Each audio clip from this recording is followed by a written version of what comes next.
আসসালামু আলাইকুম, সবাই কেমন আছো বলো তো। আমি কিন্তু চলে আসলাম একটা সহজ একটা রেসিপি নিয়ে। আর আজকের রেসিপিতে থাকছে বাই মাছ ভুনা। আচ্ছা, বাই মাছটা কিন্তু আমি একেবারেই হাতে মেখে ঝুঁকে ভুনা করব। এটা কিন্তু মশলাটা কষিয়ে ভুনা করব না। আর তোমাদের সাথে তো আমার গল্প করতে খুবই ভালো লাগে, এই কারণে প্রতিদিন চলে আসছি লিলির রান্নাঘর থেকে। আর লিলির রান্নাঘরে তো সহজ একদম ঘরে থাকা সবগুলো উপকরণ দিয়ে মজার মজার রেসিপি পেতে যদি চাও তাহলে কিন্তু চলে আসো। আর তোমাদের কিন্তু সবাইকে বলছি, এই বাই মাছের রেসিপিটা কিন্তু অসাধারণ লাগে।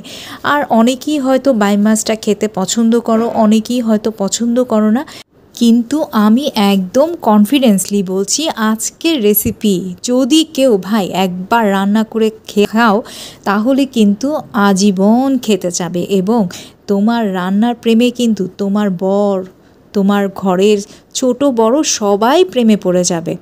আচ্ছা, রান্না করতে কিন্তু খুবই সহজ কিছু উপকরণ নিয়ে বাসায় থাকা সব কিছু মশলাগুলো নিয়ে আমি মেখে নিচ্ছি।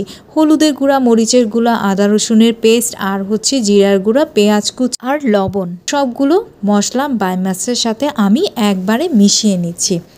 এবারে কিন্তু প্যানের মধ্যে আমি সামান্য পরিমাণ তেল দিয়ে জাস্ট মশলা কষানো না, মাছটাকে আমি ভেজে ভেজে নেওয়ার মতো করে ঠিক ভেজে নিব। তো এর আগে কিন্তু আমি একটু ফোড়ন টাইপ দিয়ে নিচ্ছি, যেমন তেজপাতা কুচি, তেজপাতা আমি ফোড়ন দিয়ে নিচ্ছি। এখন মাছগুলো আমি দিয়ে নিচ্ছি।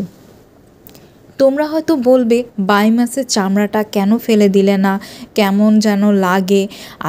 আসলে ব্যাপারটা হচ্ছে বাই মাছের চামড়ার মধ্যেই কিন্তু অনেক স্কিনটা কিন্তু অনেক অয়েলি থাকে আর খেতে এত টেস্ট।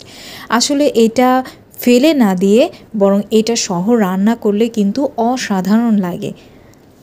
রান্না করতে করতে কিন্তু তোমাদের সাথে গল্প করতে আমার অনেক ভালো লাগে। আমি জানি না তোমাদের কেমন লাগে, বাট আমার কিন্তু অনেক ভালো লাগে।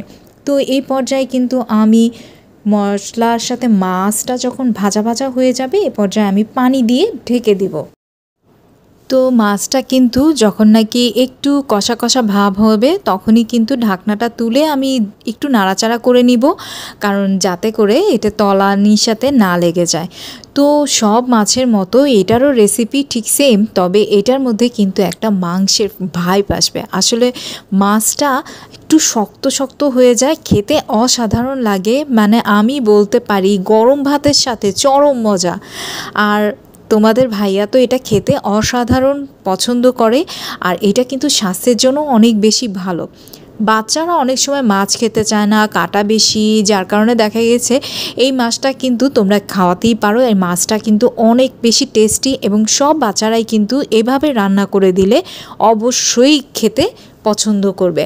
আর দেখো কালারটা কত সুন্দর হয়েছে, আমি দেখছি আর খেতে ইচ্ছে করছে। সত্যি কথা বলতে কি, আমি তো খেয়েই ফেলেছি, কিন্তু যখন আমি ভয়েস দিচ্ছি আবারও মনে হচ্ছে আবারও রান্না করি।